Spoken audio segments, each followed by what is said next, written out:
Yes, people. Greetings. It's me, Ruben. I'm back again with some more history of the Kemet. Yeah?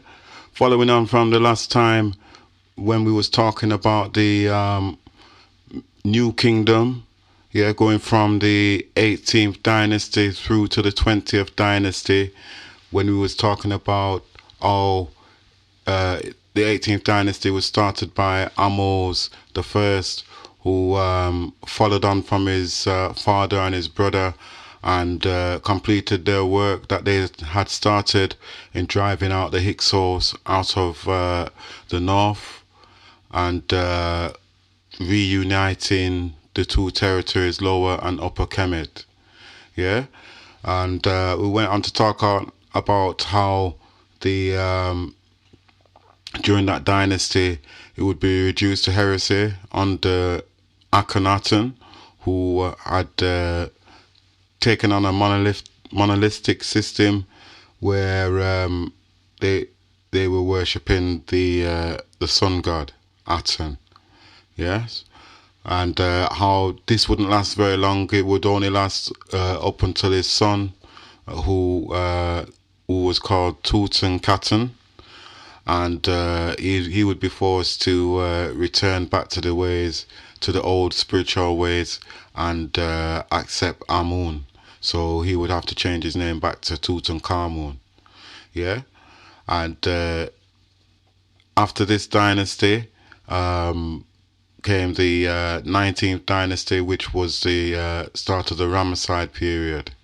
Yeah, the founder for that dynasty was Ramesses I. And his grandson would be known as Ramesses the Great, conquering into territories such as Nubia, Libya, into Canaan, and going as far north as southern Syria. Yeah, which is the reason why he would be given the title Ramesses the Great. That dynasty would continue for so long after him.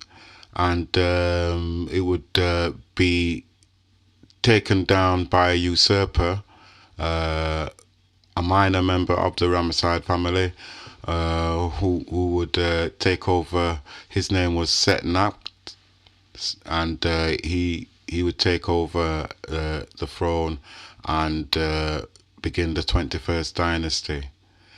Yeah, not the 21st, sorry, the 20th dynasty. And that dynasty would kind of fall into troubles, really, and particularly towards the end of that dynasty, there would be a lot of famine, droughts, and corruption, and also tombs robberies from the royal tombs would become commonplace. Yeah, so because of all this kind of conflict and unrest, certainly in the southern part, in Upper Kemet, and even as far up as Middle Kemet, the high priest of Amun would have to take more of a kind of a authoritative approach to how he dealt with those areas, and basically he would be given unofficial rule of that territory in place of the pharaoh. So that system would continue through until around 1069 BCE, when the end of the New Kingdom would be at hand. And what would happen then is the beginning of the 21st dynasty, bringing in the third intermediate period. Yeah, so that would go from the 21st dynasty through to the 25th dynasty, going right through, lasting about 415 years, and going right through till 653 BCE. Yeah, so basically Upper and Lower Kemet are again broken up, with the upper region governed officially this time and directly by the high priest of Amun. Yeah, this is emphasizing the joint authority of the temple and the monarchy. Okay, so this is kind of now what you've got is the unification now of the church and the state in a sense. Yeah, the church being the temple and the state being the monarchy. Yeah. So just to read from my notes, the rise of Smendes, the first king of this dynasty, was significant in that it made the marriage between the temple, the church, and the royalty, the state, official. For the first time, the phrase Amun-Ra would be included in the royal title of the pharaoh. So Amun is basically the acknowledgement of the Creator, the Most High, through the temple, and Ra is a royalty. Ra, like I say, Ra is the spiritual force that emanates from the atom. Yeah. So in some senses, in some poetical senses, this can also be described as the crown. Yeah. So like if you take a kind of a version of the word Ra into the Ethiopian language of Amharic, then you get the word Ras, and that word is specifically talking about the crown on your head. Yeah, so we can say that Ra as a spirit force is also significant with regards to the crown or with regards to royalty. Yeah, so Amun-Ra is basically the acknowledgement or the union between the Most High and the royalty that is following behind. Yeah.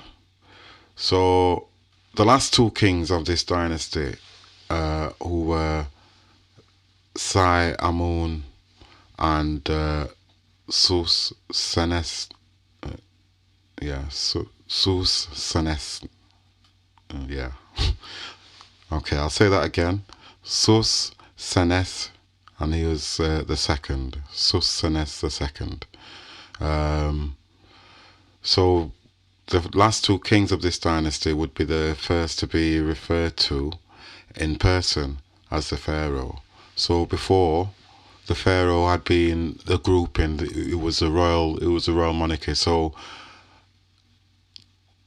the king's brother or the king's sister, if they lived in another region, they could have been referred to as a pharaoh. Anybody who was working or functioning within a royal capacity, and certainly assigned that within a particular region, they could be referred to before as a pharaoh. But now, at the end of the 21st dynasty, you were getting a system where the actual king himself, who was sitting on the throne, was being referred to as pharaoh. Okay. With the 22nd dynasty, we're talking about Meshwesh nobles of ancient Libyan ancestry. And they would begin to take control in the north in around 945 BCE.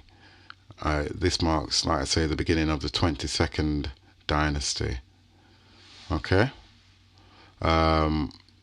The ruler, the founder of the 22nd dynasty, his name was Shoshank the First, and like I say, was ancient Libyan, Berber ancestry, and he was from a community what was known as the Meshwesh, and they had started migrating into Kemet during the 18th dynasty. He was a nephew of somebody called Osorkon the Elder, and this guy was a Meshwesh noble who became one of the rulers towards the end of the 21st dynasty. And Shawshank I, who is known to have been successful in campaigns conquering in Canaan around 925 BCE, was also identified as being Shyshank, the king of Egypt, in the Bible story, which is in Second Chronicles, chapter 12.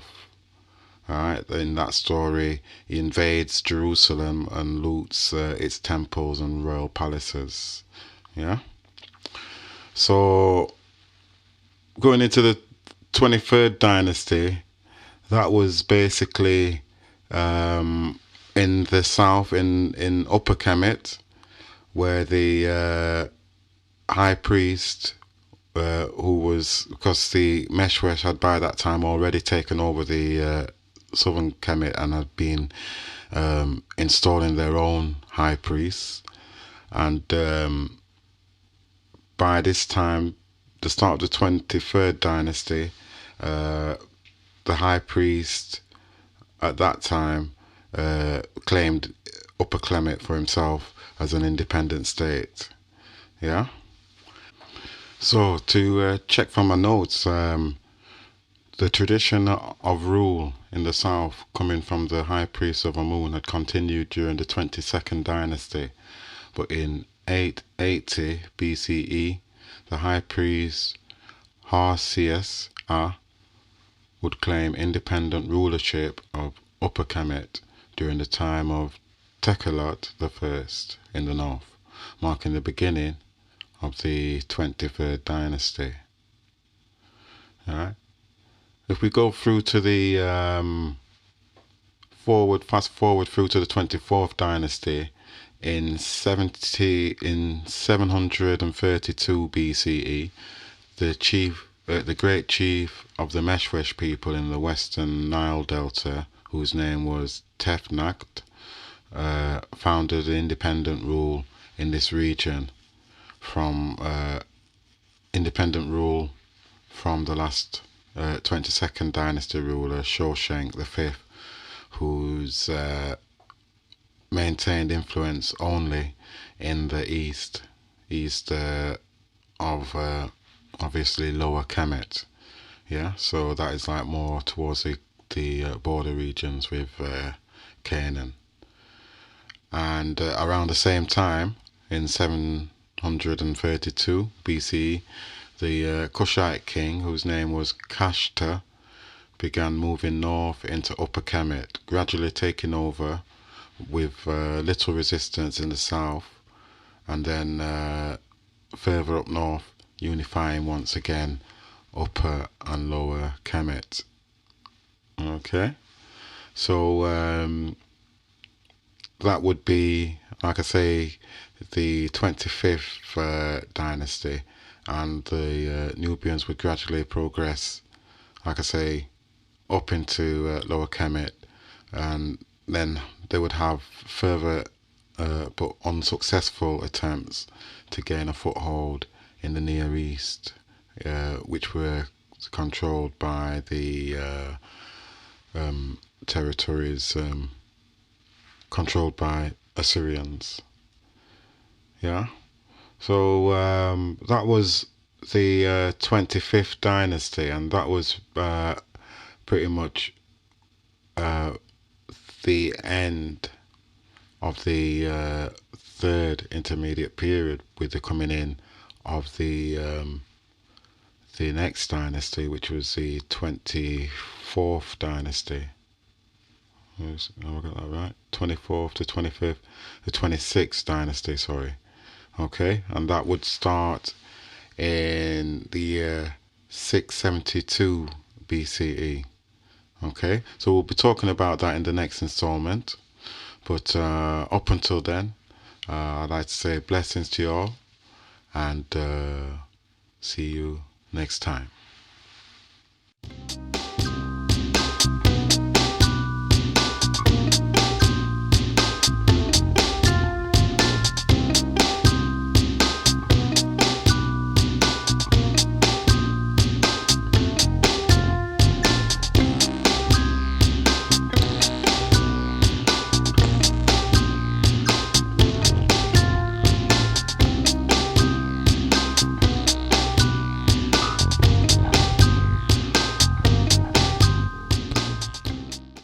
Yeah, so if you like the video and you like what we're dealing with, why don't you come and check us on our Facebook page, Afraka, Know Yourself.